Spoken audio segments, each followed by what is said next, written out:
హైదరాబాద్ విజయవాడ హైవేపై ప్రమాదం జరిగింది. నల్గొండ జిల్లా గుండ్రాంపల్లి సమీపంలో యూటర్న్ వద్ద డివైడర్ను ఢీకొట్టి ఇన్నోవా కారు పల్టీకొట్టింది. దీంతో ఇంజన్లో మంటలు చెలరేగి కారు పూర్తిగా దగ్ధమైంది. కారులోని 8 మంది ప్రయాణికులు ప్రమాదం నుంచి బయటపడ్డారు.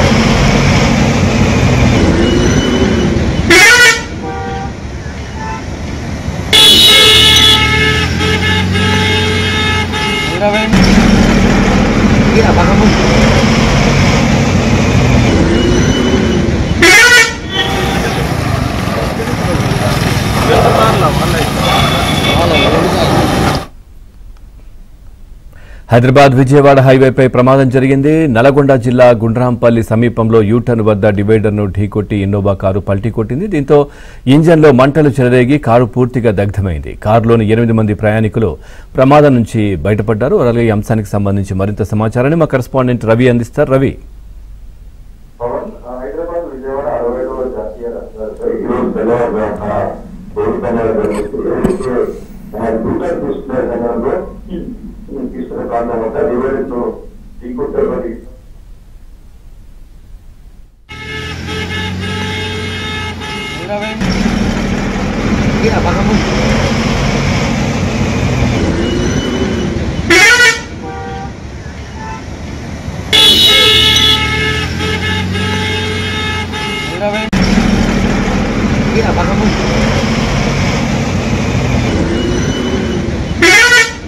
ఈరోజు తెల్లవారుజామున చిట్యాల మండలం గుండ్రాంపల్లి వద్ద ఇన్నోవా వాహనం బోల్తా కొట్టింది.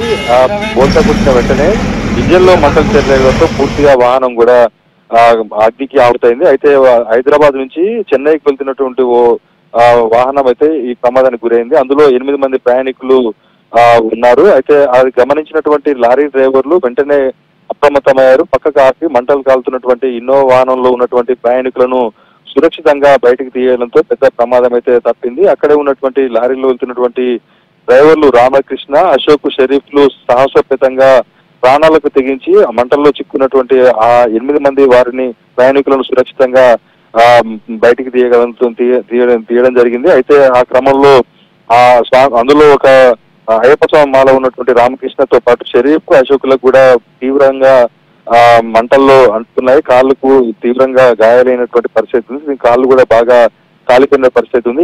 ఎప్పటికైనా మొత్తానికి ఏదైతే హైదరాబాద్ విజయవాడ 60 జాతీయ రహదారిపై ఈ ప్రమాదం సంబంధించిన నేపథ్యంలో అక్కడే వెళ్తున్నటువంటి డ్రైవర్లు వారిని సురక్షితంగా రక్షించడంతో పెద్ద ప్రమాదం తప్పింది.